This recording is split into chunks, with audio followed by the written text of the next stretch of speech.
Yang di cover itu ada 16 subsektor di bawah Badan Ekonomi Kreatif. Oke, skopnya itu akan membawahi 16 subsektor di ekonomi kreatif.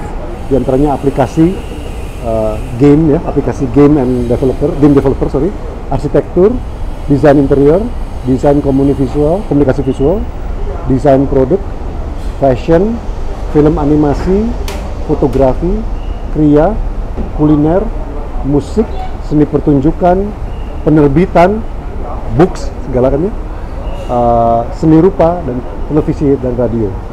Televisi dan radio tapi lebih ke kontennya, bukan ke perusahaannya, bukan ke badannya.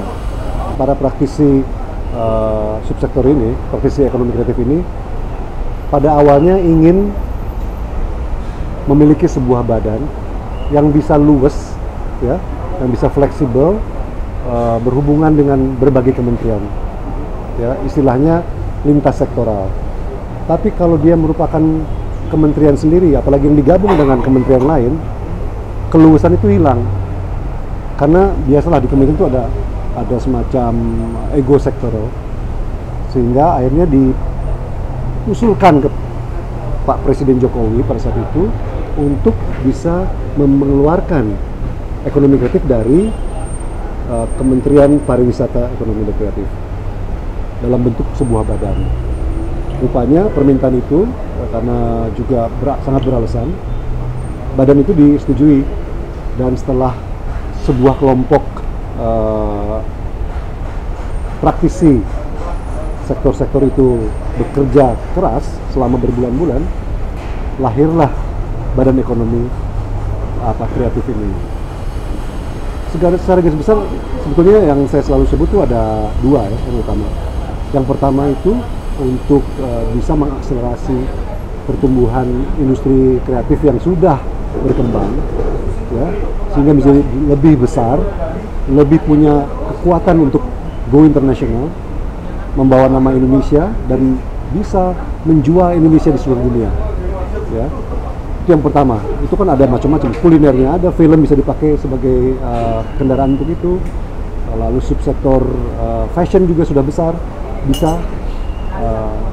Nah, selain yang sudah di atas, kita ingin juga membina subsektor-subsektor yang masih di pemain-pemain baru, ya, pelaku-pelaku praktisi ekonomi kreatif yang masih kecil untuk dibina, sehingga mereka nanti punya ekosistem untuk berkembang. Peraturan regulasi yang mendukung, akses ke permodalan, dan juga semua yang pendidikan yang dibutuhkan untuk memacu mereka menjadi pemain-pemain di industri kreatif yang bisa menghasilkan keuangan, ya, menghasilkan finansial untuk negara, gitu. Ekonomi kreatif ini bidangnya ada hampir di setiap kementerian. Selalu ada di Departemen Perdagangan, Departemen Perindustrian, lalu di Info, ya, juga ada. Jadi kita harus bisa bekerja sama secara erat sama mereka. Nah, mudah-mudahan dengan bentuk badan ini yang dikatakan sebagai setingkat menteri, kita bisa mengkoordinasi mereka kelihatan lebih bisa diterima, acceptable gitu. Karena ini bukan kementerian, ini badan, tapi yang memang dikhususkan untuk itu. Karena kalau kita di bawah sebuah kementerian, apalagi disebutnya nomor 2, pariwisata, ekonomi dan kreatif, itu secara nomenklatur itu kita di nomor 2 kan gitu.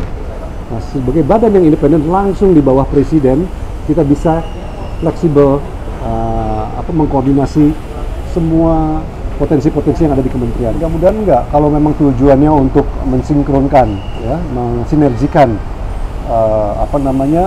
potensi kreatif, mudah-mudahan dengan dengan objektif yang benar, kita menyampaikannya juga dengan benar, mudah-mudahan tidak ada ego sektoral itu, gitu.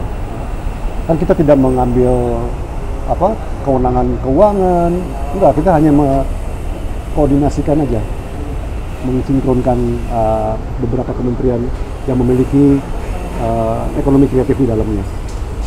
Oh, pasti banyak sekali. Yang namanya juga birokrasi, di mana-mana juga seluruh dunia birokrasi itu punya peraturan-peraturan yang sangat kaku, yang harus kita bisa siasati gitu ya. Tapi tantangan yang utama untuk badan ini adalah kita belum punya kantor. Belum punya kantor, kita belum punya personel, sedangkan kita diharapkan bisa berpacu dengan cepat. Itu tantangan kita awal ini sebetulnya.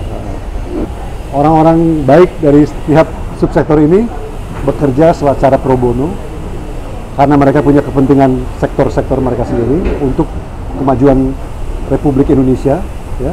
Tanpa dibayar, mereka bekerja keras, membuat konsep, memformulasikan, mengidentifikasikan masalah sehingga menjadi sebuah buku, ya, yang menjadi acuan kita waktu kita mendirikan badan ini.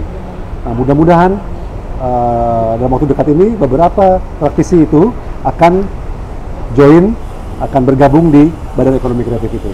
Gitu. Nah, jadi sifatnya kebanyakan profesional awalnya, non PNS, yang tentunya akan disetarakan dengan PNS, gitu, pegawai negeri sipil. Kita sudah mengidentifikasi secara informal, ya, beberapa champion untuk bisa menjadi inspirasi. Kalau program ini berhasil, champion-champion ini bisa menginspirasi subsektor-subsektor lain menjadi model untuk bagaimana sebuah sektor dibawa semaksimal mungkin supaya bisa besar dan bisa dikenal secara internasional, di mana sektor tersebut nanti akan bekerja sama dengan sektor-sektor lain. Katakan kita mengedepankan film misalnya, yang sudah ada di otak kita itu film, ya. Di film itu ada kuliner, di film itu ada seni pertunjukan, di film itu ada fashion, ya, macam-macam, fotografi ada. Jadi semua bisa bergabung ke dalam situ, seperti yang mungkin dilakukan oleh Korea melalui K-pop-nya, melalui pop music, semua subsektornya ikut kan, ya. Nah, seperti itu. Jadi kita ingin realistis bahwa dalam tahun-tahun pertama harus memilih champion-champion. Paralel kita juga membina yang subsektor yang lebih kecil, ya, praktisi-praktisi yang lebih kecil, tapi kita harus punya champion yang bisa kita besarkan dan bisa terlihat, terasa bahwa ini adalah hasil kerja dari Badan Ekonomi Kreatif yang sebetulnya ekonomi kreatif tanpa badan ini pun jalan kan selama ini. Tapi tugas kita tuh mengakselerasi sehingga kalau ini bisa terasa perkembangannya dengan pesat, bisa menjadi inspirasi dan bisa menjadi model dari sebuah pembinaan atau kegiatan yang bisa dilakukan oleh subsektor lainnya. Tapi yang sangat terlihat sekarang ini, hak kekayaan intelektual di musik itu kita sudah diperkosa habis-habisan, ya. Para seniman musik, seniman film juga sudah merasa butuh perlindungan hukum yang sangat baik. Dan dengan Undang-Undang Nomor 28 tahun 2014, payung hukumnya udah jelas. Tinggal bagaimana badan-badan atau departemen yang punya kewenangan, termasuk penegak hukum, bisa menegakkan pasal-pasal yang ada di undang-undang tersebut. Nah, yang pertama selain mereka mendirikan lembaga LMKN, ya, Lembaga Manajemen Kolektif Nasional yang nanti ada di bawahnya. Kita juga ingin bekerja sama dengan mereka, dengan Direktorat Direktorat HKI, untuk bisa membuat semacam MOU dengan pihak Mabes Polri, ya, untuk benar-benar menegakkan undang-undang itu.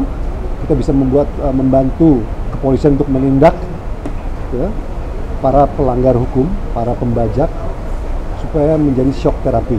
Gitu. Itu yang kita ingin kejar di awal-awal ini. Suatu MOU dengan Mabes Polri, di mana mereka diharapkan bisa membentuk satu detasemen khusus, detasemen HKI, yang bergerak melakukan koordinasi dengan kita untuk merazia dan menegakkan hukum seketat mungkin. Ya. Apresiasi itu otomatis terjadi apabila produk itu baik, ya kan? Produk itu baik, didistribusikan dengan baik, orang bisa melihat di mana. Nah, itu masalah